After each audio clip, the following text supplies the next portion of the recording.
Hello YouTube! Something I've been wanting to add into my theater talk videos is reviews of shows that I've seen here in New York City. Along with that goes that shows cost a lot of money, so I haven't seen a ton of shows while I've been living here, and when I did see shows in the beginning of my time living in New York, I hadn't started theater talk yet. But I decided I would start this now because I saw a show this week, so let's get started. If you're new here, hello, my name is Tori Sicklick. I make new videos every Sunday for Sicklick Sunday with other videos throughout the week. If you like what you see, like this video down below and subscribe while you're down there as well. You can also follow me on Twitter and Instagram in the description at tss6295. Alright, let's get into the video. I look so yellow. Earlier this week I saw The Solve It Squad, which is a show by the Tin Can Brothers. The Tin Can Brothers are Joey Richter, Brian Rosenthal, and Corey Lubowich. The three of them were very instrumental in creating a lot of shows within Star Kid Productions, including a Harry Potter musical, Harry Potter sequel, Harry Potter Senior Year, Me and My Dick, Starship, all the other ones I can't think of the names of right now, but I've seen so many times. If you happen to know me in person from when I was younger, you would know that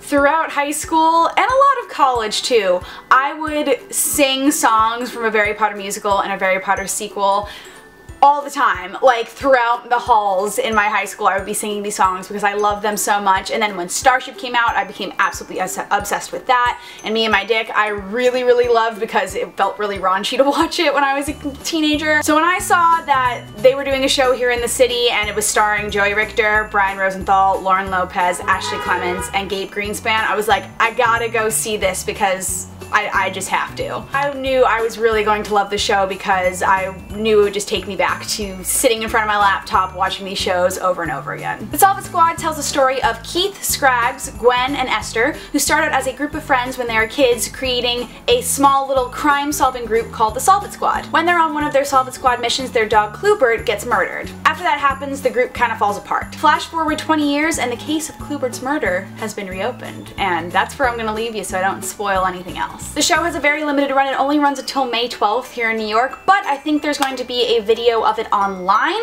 I saw something about e-tickets, so there should be something going on online where they're streaming the show, and when it goes online, go watch it. It is so funny and it's so good. For me, it was such a callback to like classic Star Kid shows. I know it's not classified under Star Kid Productions, but it's created by people who are a part of it, so I knew I was gonna love it a lot because I really love that sense of humor. And there were so many things throughout the show that I was like, this feels like such a classic Star Kid production. My first thought when I was watching the show, and this is gonna be very weird, is that Joey Richter is much skinnier in person than I thought he would be.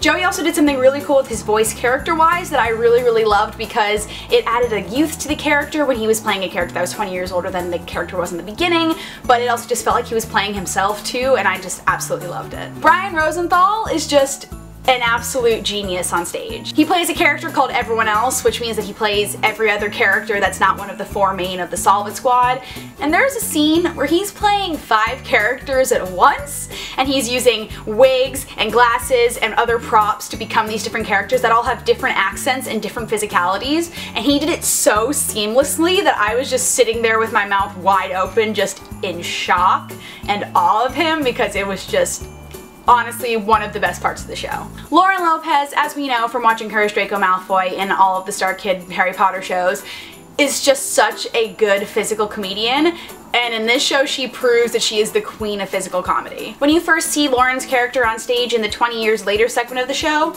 it's for about 5 minutes of her just doing physical bits, and it's so funny because everything is so specific and detailed, and you can like physically see literally everything she's doing of grabbing items and moving things around, and you can see the shape of it. And she just also is so funny. She like has such a great sense of her body physically and how to use it to be funny. Ashley Clements is most known for playing Lizzie Bennet in the Lizzie Bennet Diaries on YouTube that was created by Hank Green, and that's the only other thing that I've seen her in, so it was really cool for me to see her perform live. She's also shorter than I thought she would be. But she played a character that I didn't expect her to play. It was an attitude in the character that I was like, that does not seem like her personality at all.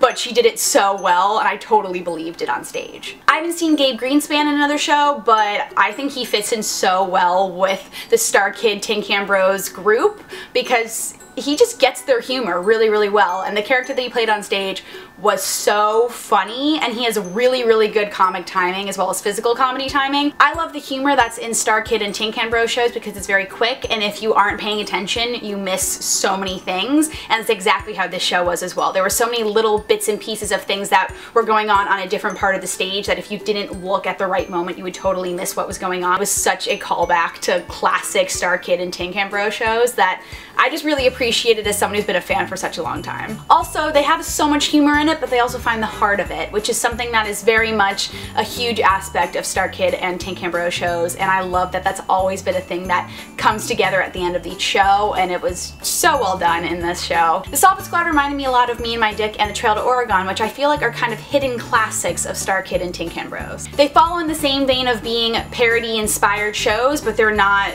exactly taking all the same characters from each of these shows. They become very individual pieces that are within the worlds of what they come from. Solid Squad is based on things like Scooby-Doo, but it doesn't feel like you're watching a Scooby-Doo musical. It's related to that and it reminds you of it, but it's not exactly that. Also, they just really know how to play to the strengths of the people that are in the show. Something that Star Kid and Tin Can Bros both do is that they have one person play multiple parts throughout a show. It lets the actor have a ton of fun on stage by playing all of these different characters, but it also shows the audience how talented these guys are, because all of them have such deep understanding of the characters, but when you have one person playing multiple characters, it shows that they just understand so much about the show. Star Kid's been a huge part of my life since I was about 15 years old.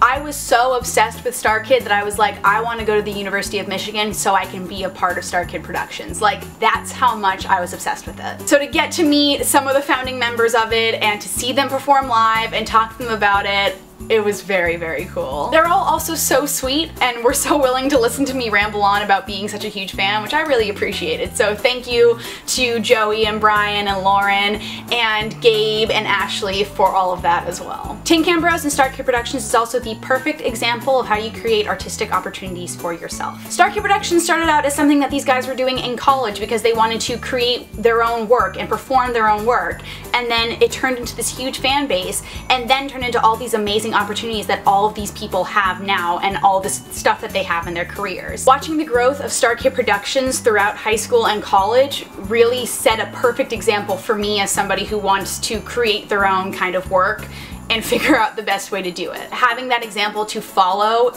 is awesome. I absolutely love Solid Squad. I think it's so funny.